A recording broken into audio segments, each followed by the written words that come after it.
Well, this evening we are in Haggai chapter 1 as we continue in our series, Minor Prophets and Major Warnings.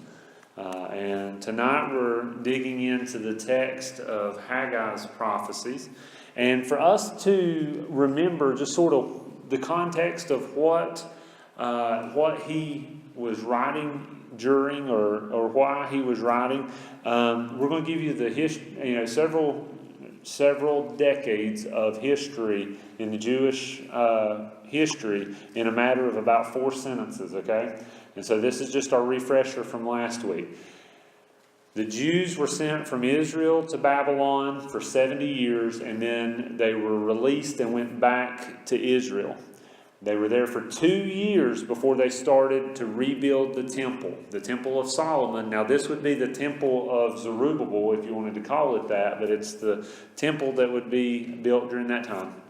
They came under external attacks and had internal apathy towards the rebuilding process, and that led them to abandon the reconstruction of the temple. And for 16 years, the project went unfinished, and then God stirred the heart of the prophet Haggai to lead them towards rebuilding of the temple. And so that's where we're at tonight. So we just covered about 100 years worth of Jewish history in just a few minutes. But that's where we're at. They're at the point where it's been 16 years since they started building, and the foundation of the temple has grown up. It's got weeds covering. I mean, it's got to be just horrific looking for the work that they had started. And so where we're at tonight is in Haggai chapter 1. We're going to complete Haggai chapter 1 tonight, but we're where Haggai begins, okay? And so let's look at verse 1 and see what he says here. It says, "In the 2nd year of King Darius, on the 1st day of the 6th month, the word of the Lord came through the prophet Haggai to Zerubbabel, son of Shealtiel, governor of Judah, and Joshua, son of Jehozadak, the high priest." And so what we read there is some very important information for us for the understanding of when Haggai was speaking, what was going on in the world, and what was going on in the Jewish nation. He was very specific about the details as he started recording his prophecies. He wrote it out. He referenced world history as well as the Jewish calendar so that future generations would know exactly when this occurred, exactly when the Lord God Almighty spoke to him and through him to the people of Israel. He recorded that God spoke through him in the 2nd year of King Darius. We know that the Persian king Darius was in his 2nd year in the year 520 BC, as you see on the screen behind me. We know from world history, that's an external reference to the Bible. It's extra biblical reference that makes sense for us. We know when this was. It was in the year 520 BC. But he also referenced the month and the day of the Jewish calendar. He said it was the 1st day of the 6th month. What that basically means is, I don't know how familiar you are with this, but the Jews have a different calendar. They have a lunar calendar based off of the moon rather than the Julian calendar, which we go by, which is based off of the sun. But regardless of that, when he mentions that the 1st day of the 6th month, that's in the 1st day of the month Elul. And so that's the Jewish month Elul. And for us, it's August 29th. It just gives you a reference. It would not necessarily be at the end of their end of their summer, beginning of their fall, like it would be for us, because their seasons are just a little different, even though they are in the northern hemisphere. But that's the time frame of when he's writing. And what is interesting about this is he's able to give us reference to exactly when God speaks, and it shows how quickly the people responded and how quickly God moved through his writings. And so we'll hear references not only at the end of Haggai chapter 1, but if I'm not mistaken, in Haggai chapter 2, we read even more about the references to the dates and stuff. He was very specific, though, about in this first verse of Haggai chapter 1, about who the message was for. Yes, the overall message was for the people of Israel. It was for the Jews. That is an understanding. But Haggai speaks directly to two individuals. And we read about that. He speaks to the Jewish governor. This was a Jew who had been put in place by the Persian government over the nation of Israel. And he was basically their governor. He was basically their puppet that was responsible for the area of Israel. Now, one of the external problems they had was the Persian governor, who was over a wider region, was one of the people giving the Jews trouble, along with the Samaritans. And so with both of these external conflicts, they quit building the temple. That was part of what was going on. But what we see is that he also spoke to the high priest Joshua, not the one who wrote the book of Joshua, not the one who took over after Moses. This is a different person. His father, Jehozadak, was the high priest when Nebuchadnezzar destroyed the temple. So more than likely, he would have maybe seen Solomon's temple and knew what it looked like before going into captivity. But nevertheless, those were the two that he speaks to. But here is the cool thing about the prophets. They don't beat around the bush. A lot of times they don't have very much tact for what messages God has given to them. So they lay it out there, and they lay it out there very directly. And that's what Haggai did. He didn't beat around the bush. He shared very directly with the civil and religious leader of the people, Zerubbabel and Joshua. He shared with both of them the message that God had concerning the people of Israel. Because one of them was responsible on a governmental level, and the other was responsible on a spiritual level. And they were both charged with the well-being of the people in two different areas. And so God is going to the leadership and saying, look, this is what needs to happen. This is what needs to go on. And so he talks to them about this. Now, in verses 2 through 11, we see this phrase come up several times from Haggai. And I love the way that he puts this, because when he does, he's basically saying, this is not the prophet Haggai saying this. This is not Joshua, the high priest, or Zerubbabel, the governor, saying this. He says, this is what the Lord Almighty says. And so he was basically saying, look, thus saith the Lord, as we've heard it done. That's basically what he's saying. He's saying, look, this is what the Lord says. And so in verses 2 through 11, that's what we read about. He goes on to share with Zerubbabel and Joshua what the Lord had to say to the people, what message they needed to hear. And so what he did was he shared with the people, or with Joshua and Zerubbabel, he shared with them three messages. And we're going to look at those three messages tonight in verses 2 through 11. And the first message comes from verses 2 through 4. And the message is the temple a priority? That was God's message for the leadership and for the nation of Israel. Is the temple, or maybe more correctly, is my temple a priority for you? And so let's look at verses 2 through 4 and see what he says. He says, this is what the Lord Almighty says. These people say the time has not yet come for the Lord's house to be built. Then the word of the Lord came through the prophet Haggai. Is it a time for you yourselves to be living in your paneled houses while this house remains a ruin? He didn't pull any punches. He spoke very freely and spoke very directly. See, the outside pressures from the regional Persian governor and the Samaritans, and coupling that with the internal apathy that the people had towards rebuilding the temple, it caused that reconstruction to be halted. They basically had put the foundation in and then stopped. That's exactly what had happened. As the years went on, they probably were waiting for better weather or more money. Or maybe more likely, a sign from God saying, now's the time to build the temple. They were waiting for this big miracle of God to happen, possibly, to say, to be that big neon sign for them that's flashing, saying, rebuild the temple, rebuild the temple. But that wasn't what was happening. The way the Jews were living showed that their priorities, their spiritual priorities, were not on the right things. That wasn't their concern. The spiritual priorities weren't. They were more concerned about having nice houses and fine things rather than making sure that they had a place to worship. That's what they were more concerned about. They were more worried about their own homes than the house of God. This would be like a church, okay, to put it into a modern context for us. This would be like a church experiencing a devastating fire and then going through the preparations to rebuild the sanctuary. Much like Bethlehem Baptist has went through here recently, much like we went through at Penelope 8 years ago, actually 8 years ago this weekend. But basically it's that same idea. The church, the building is gone and they start back. So what do? You go in and you lay the foundation. We would pour a big concrete slab, and then basically in our modern context, it would be like we poured that concrete slab and then we quit working on the building. And not only did we quit working on the building, we started worrying more about our own homes, making sure that we got nice cars or big homes, or worrying about making sure that we have the finest things in life that we can afford. And that would be sort of the mindset. But not just that, because the church hasn't been rebuilt, we quit worshiping altogether. We turn our backs on God, and our spiritual priorities are on the things of this earth rather than the right eternal things that it ought to be on.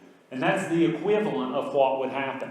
We can't imagine that a church would do that, but that's exactly what the Jews did. They had literally laid the foundation for this temple. It would not be as grand and as beautiful as Solomon's temple because it would never be able to. But what they had done was laid the foundation and then they gave up. They just quit. And they got their priorities out of order. They started to make their houses very fine with the paneling and all of that we read about. But we can't imagine that type of scenario, but that's exactly what happened. That's what happened in Israel. They quit worrying about the place they would worship and instead started worshiping their homes. And that led to the problem. And God's ultimate message is exactly that. Is the temple a priority? And that was what he was trying to get across to them is, are you more concerned about your own homes than my home? Are you more concerned about your fine things than the temple? But see, that's not where God ends. He doesn't just sort of give them a tongue lashing about the temple and then stop. He gives them another message through Haggai. And that's what we see in verses 5 and 6 and verses 9 through 11. His second message is your spiritual priorities determine God's blessings. That's what he tries to tell them in these verses. We're going to read verses 5 through 6, and then we're going to skip down to verse 9. So just be prepared for that. But let's look at what it says. Again, now this is what the Lord Almighty says. Give careful thought to your ways. He says that again. And that's vitally important, not just for the Jews, but for us as well. Give careful thought to your ways. You have planted much, you have harvested little. You eat, but never have enough. You drink, but never have your fill. You put on clothes, but are not warm. You earn wages only to put them in a purse with holes in it. Then skip down to verse 9. It says, you expected much, but see, it turned out to be little. What you brought home, I blew away.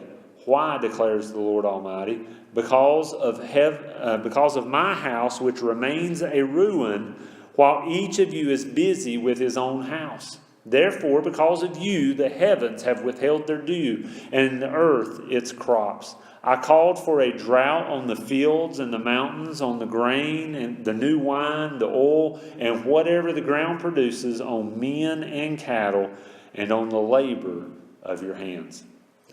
So Haggai's second message for the Jews, or really God's second message for them, was about the cause and effect of their spiritual priorities, or really their lack of spiritual priorities. Because their spiritual priorities were out of order, God was not blessing them the way that they needed, the way that they wanted, and in the minds of some of them, I'm sure, the way they thought they deserved.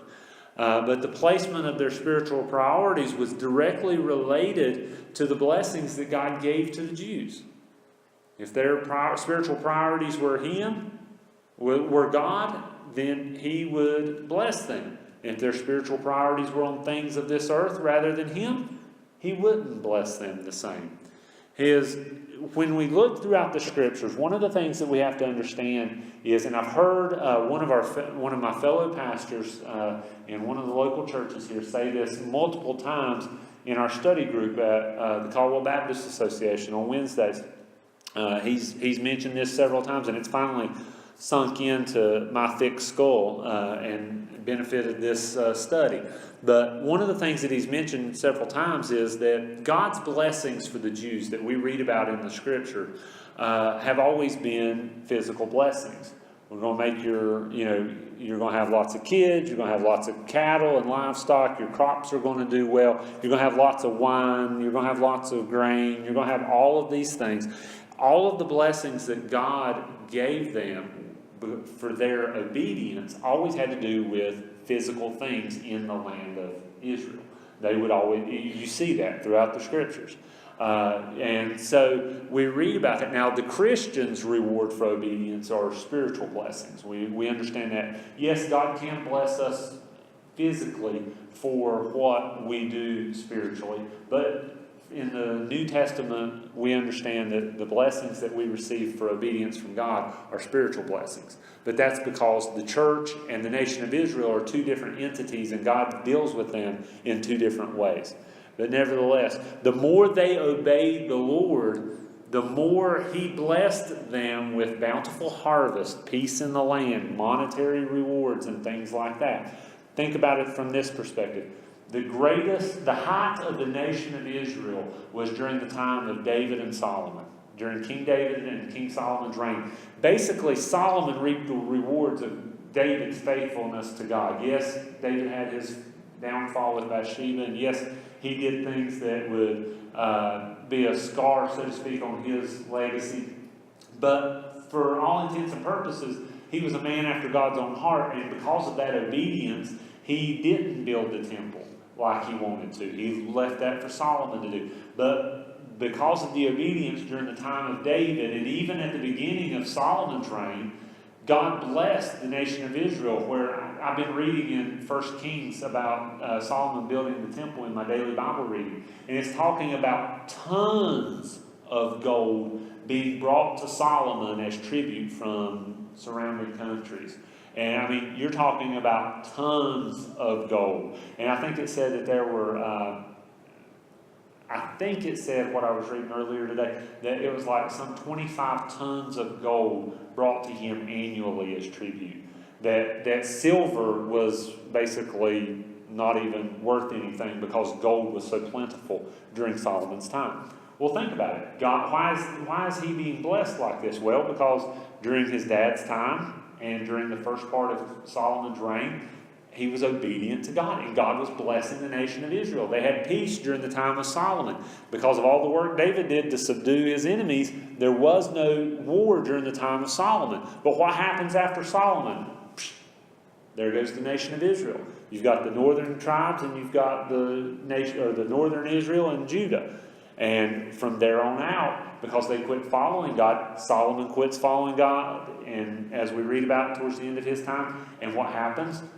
They start to lose the blessings that God has been giving to them. And what ends up happening? The temple is destroyed by Nebuchadnezzar, and they're brought into captivity, and we come back full circle to where we're at now. But that's what we see, is that their blessings were tied to their spiritual priorities being in order and them being obedient to God. The Lord described in detail what the Jews had experienced. And He was really reminding them of what their lack of spiritual obedience was bringing about. He said that they planted a lot but harvested little. They ate but never had enough to curb their hunger. They drank but they never quenched their thirst. Their clothes didn't keep them warm. Their money didn't last. There was a drought, and there were poor harvests of crops, grains, wine, oil, and cattle. And I noticed something when I read in verse 11. I just picked up on this when I was reading it to you a minute ago.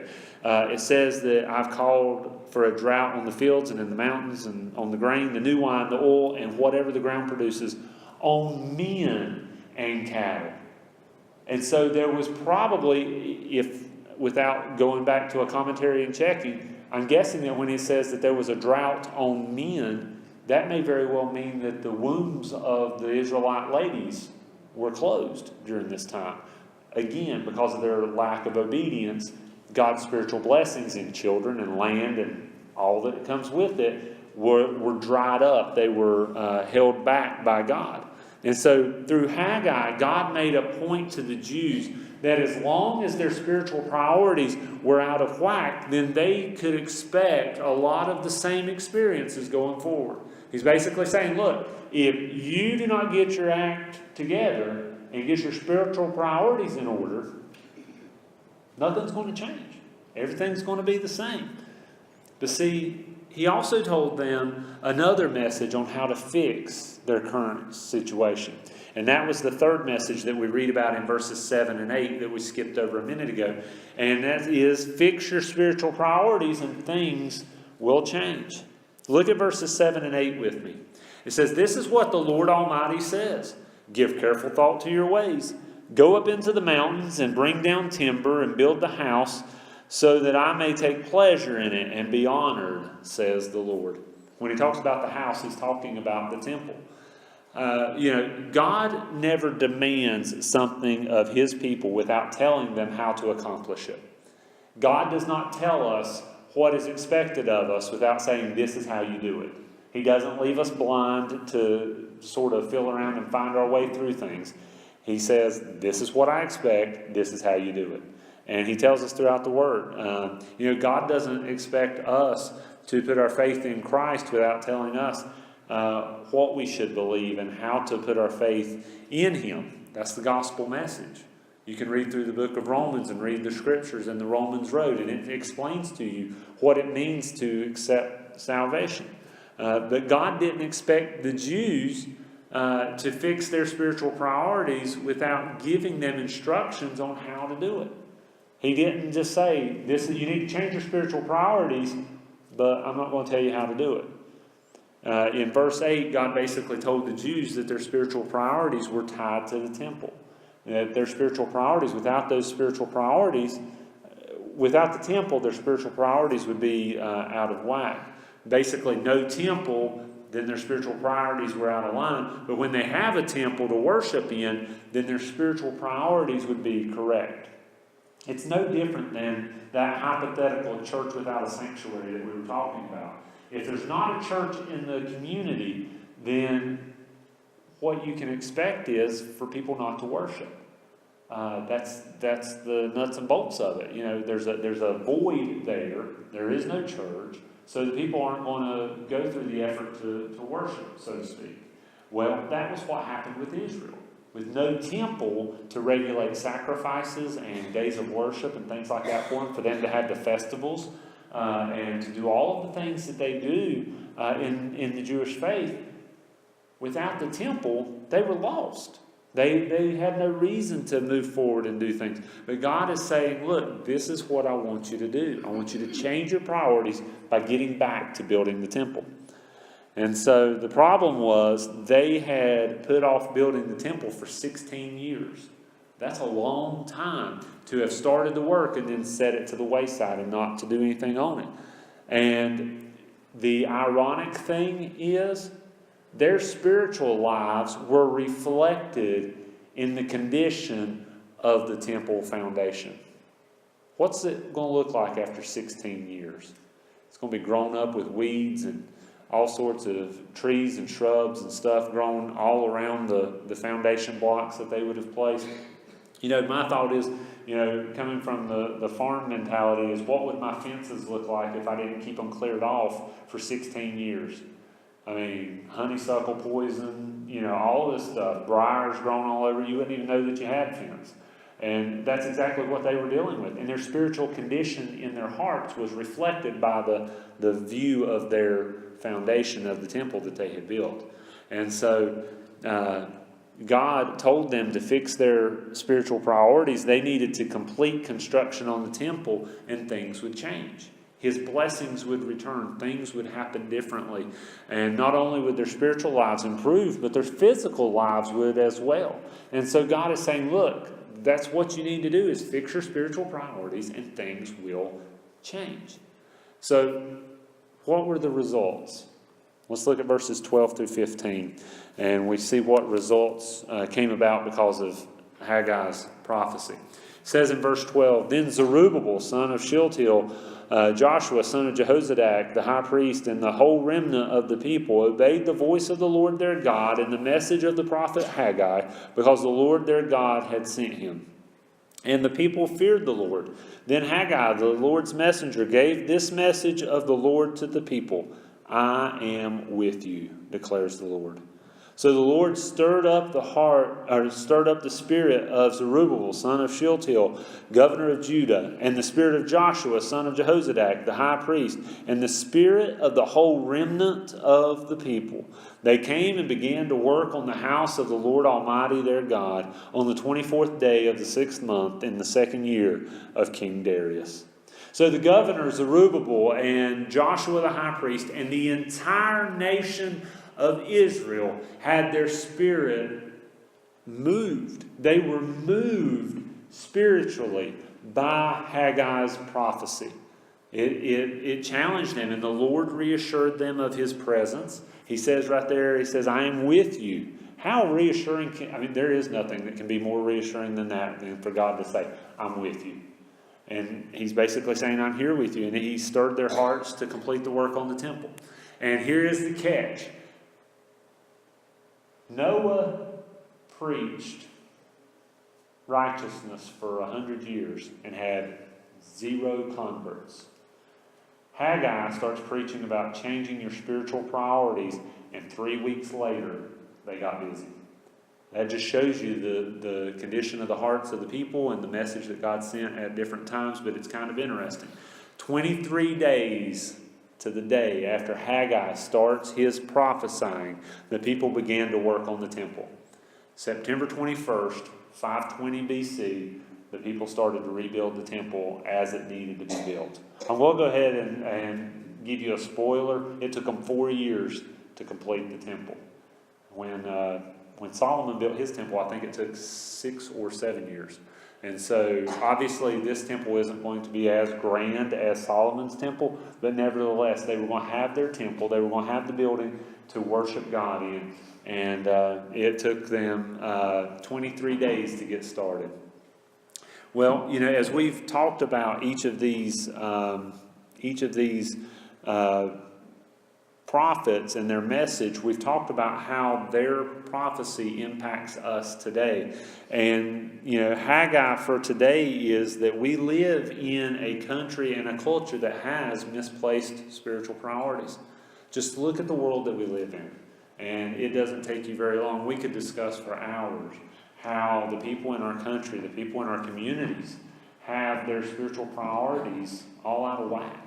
That they're more concerned about the things of this world than the things of God. And, we can see how they've abandoned, basically, we can see how people in our communities have abandoned building their spiritual temples, their own spiritual lives. And, when they've abandoned the building of their spiritual temples, then what happens is they in turn abandon their presence in the house of worship.